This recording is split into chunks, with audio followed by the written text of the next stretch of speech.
you're a multifamily investor just starting out, you might wonder when is the best time to renew leases so that you have minimal vacancies? And we're going to talk about that today.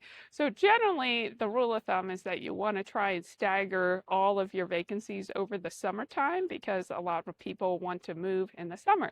So, for obvious reasons, there's a lot of kids who may be in school. The summertime is a good place or a good time to transition if they had to change schools.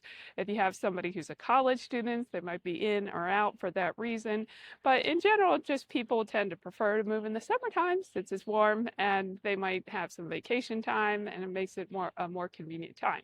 Now, however, keep in mind that it's not like that's the only time people move. There's always stuff happening in people's lives that preempt a move. They might have a baby, they might get divorced, they might have to move for a job. So there's a lot of reasons that people do move other times of year.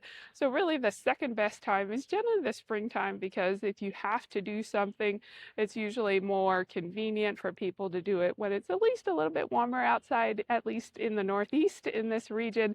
People don't want to move in the dead of winter really unless you have to. So the second best time is usually when it's springtime and more convenient for tenants. If you do have to offer a tenant like a month to month when you're not sure when they're going to vacate and you have to release the unit, it's always a great idea to do a higher rent if you're doing a month to month. So that way the higher rent kind of gives you a buffer if you do have to fill it at a time of the year that's not so great. So it's better to, if you know a tenant wants some flexibility to not sign a lease, give yourself a buffer with a little bit of a higher rent for that privilege in order for them to be able to be on month to month and possibly vacate at a time that's not ideal for you.